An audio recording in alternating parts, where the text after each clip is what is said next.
그러니까 고대 세계에서 보면은 이제 뭐 아테네 역병 같은 것들이 이제 있을 수 있죠. 그 이전에 고대 그리스 세계에서 이제 이 도시 국가들 중심으로 이루어지던 게 이제 이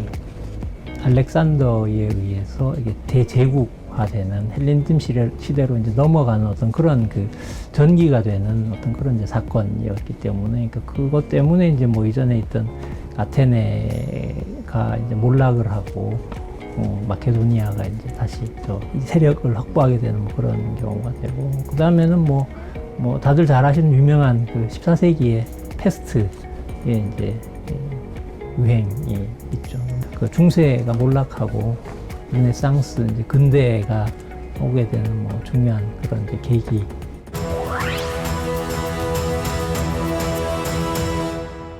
스페인 독감이 유행하기 시작한 1918년이 이제 1차 대전이 이제 끝나던 시기죠. 그래서 과거의 기록들을 보면 항상 전쟁, 기근, 전염병이 같이 가는 거기 때문에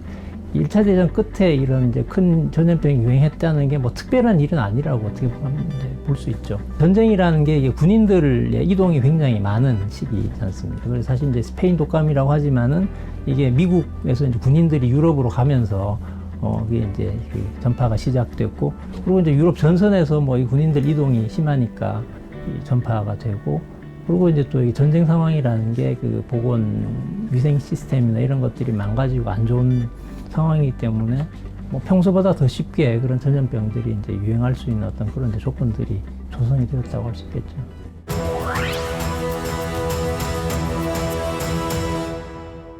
그래서 5천만이면 지금 이제 우리나라 남한 인구가 5천만이라고 얘기를 하니까, 그러니까 이제 그 정도 인구가 없어졌다라고 물론 전 세계적인 규모긴 하지만은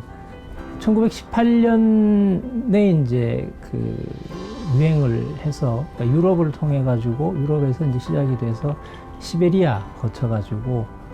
남만 철도를 따라 가지고 이제 북쪽으로 해서 우리나라에 들어와서 1918년 9월경에 이제 이미 서울에 첫 환자가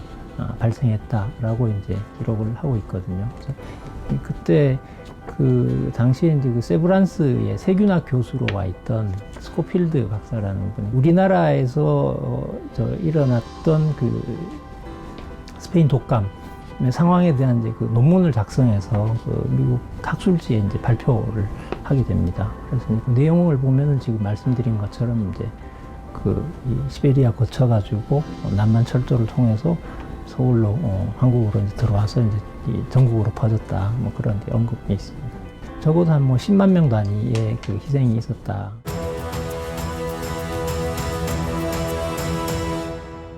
전염병을 잘 관리했다는 게 단순히 사실은 이제 그것만 있는 게 아니라, 어떻게 보면은 사회 시스템 전체가 다 동원이 돼서 이걸 막을 수 있는, 어떻게 보면은 이제 그런 측면이기 때문에 전염병을 관리를 잘했다라는 거는 한국 사회 시스템이 상당히 잘 작동하고 있고, 특히 이제 그 시스템이라는 게 거기 거주하고 있는 사람들의 안전을 담보할 수 있는 방향으로 굉장히 잘 작동하고 있다라는 의미도 가지기 때문에, 그러니까 그런 이제 안전한 이 국가다, 안전한 나라다라는 어떤 그런 인식 자체가 실은 굉장히 큰, 보이지 않는 어떤 그런 자산으로 작용하게 될 가능성이 크지 않을까. 과거의 실패에서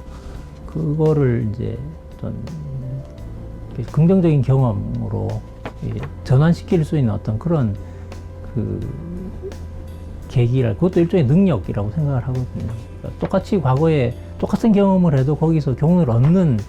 사람이 있고, 얻는 사회가 있고, 얻지 못하는 사람이 있고, 얻지 못하는 사회가 있는 것처럼 실패의 경험들을 잘 복기를 해서 추후에 이제 이런 일들이 생겼을 때 조금 더 효율적이고 조금 더 효과적으로 대처할 수 있는 어떤 그런 시스템을 만들어냈다라는 것 자체가 상당히 어떤 우리 사회의 긍정적인 어떤 그런 부분이라고 생각을 합니다.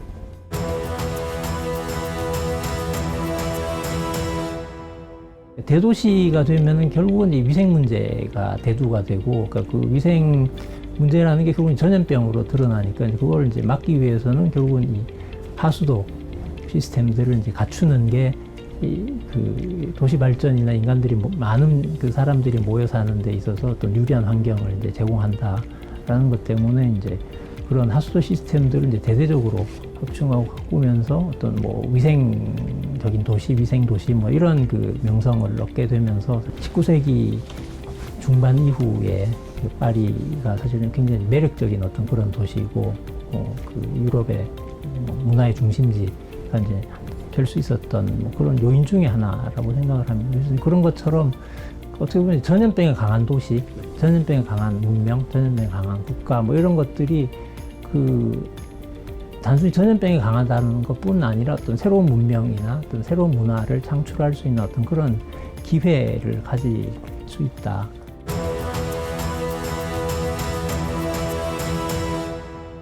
의외로 그렇게 많은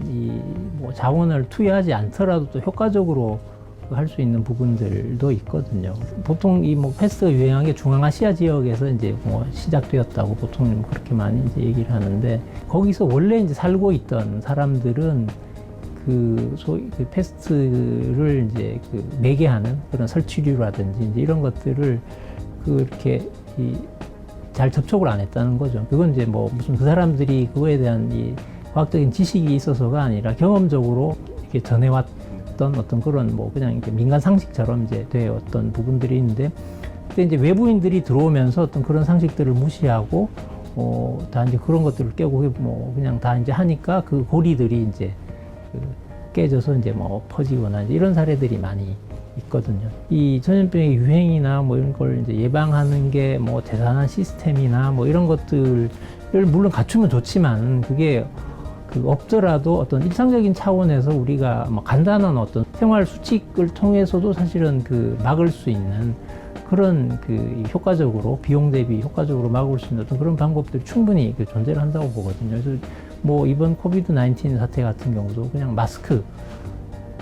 때문에 어떤 막을 수 있는 어떤 그런 또 부분들이 굉장히 크다는 얘기들이 이제 점점 많이 나오고 있잖아요. 사실 뭐 마스크 뭐 그렇게 큰 비용 드는 장비가 아니잖아요. 그래서 그런 것처럼 물론 뭐 이게 이 전염병마다 경우는 다를 수 있겠지만은 어떤 그런 적은 비용으로도 효과적으로 막을 수 있는 어떤 그런